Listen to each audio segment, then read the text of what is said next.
Jacqueline Sabrio Rice, popularly known as Jackie Rice, was born on April 27, 1990, in Dinalupihan, Bataan, Philippines.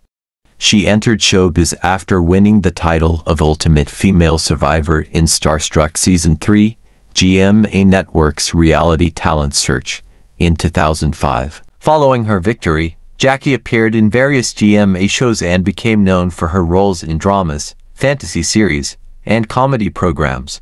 She gained recognition for her versatility, taking on both leading lady and contributor roles in television. Beyond acting, Jackie has also worked as a model and endorser. Over the years, she has remained a familiar face in Philippine showbiz, admired for her beauty and talent. Paano mo ba malalaman kung may pagtingin sa iyo ang isang tao? Ano na po nangyari sa kanilang dalawa? Din sa inyo. Ako nga pala si Wana. At ikaw, ano ang iyong pangalan? Zigomar? Zigo? Yung mag-ina! Hindi ba, sister? Hindi. Pero amoy na amoy. Hine-hypnotize. Darling, relax! Tagapag-ingat na makapangyarihang bandana. At sa mga oras na ito, pinaplano na ng mga itim na albularyo ang masama nilang binabalak. Ang patayin ka at na magiging anak mo. Tasyo! Nakikiusap ako, Azulan. Huwag mong pagkait sa akin na makita ang sapiro. Pati na ang hari at ang reyna. Tahimik kasi dito. Ganda, no? Drawing? Diba? Pala, kung ako na lang ang i-drawing mo. Balita kay Ate Mabel. Nabalitaan ko po kasi yung nangyari. Kay Rena, sigurado akong lagi na tayo sa kanya yan. Saka bibigyan ko rin ng regalo sa Tikboy. Ano ba?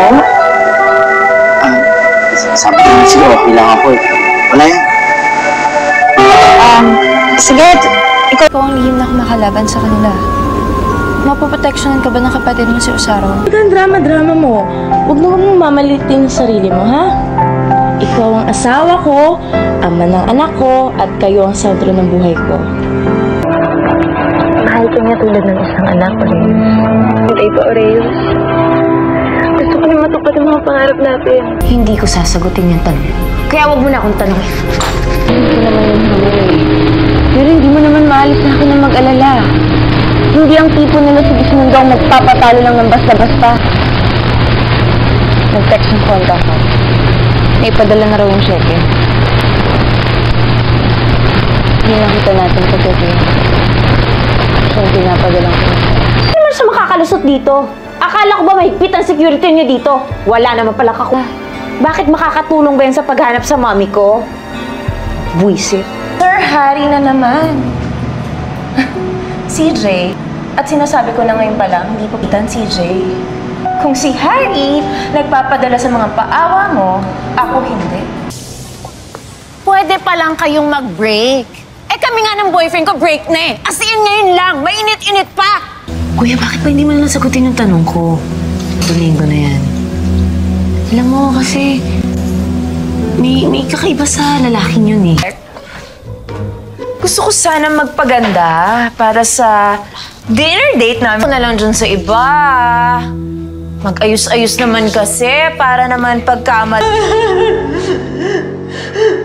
Ibar na kayo sa isip na to. Nakumatin ko nga to. Matagal ko na ito hinihingi sa kanya noon eh.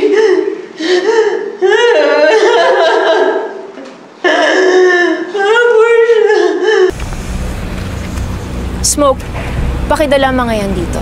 Ako na susunod. Walang sumasaway sa akin. Kapag sinabi kong hubad,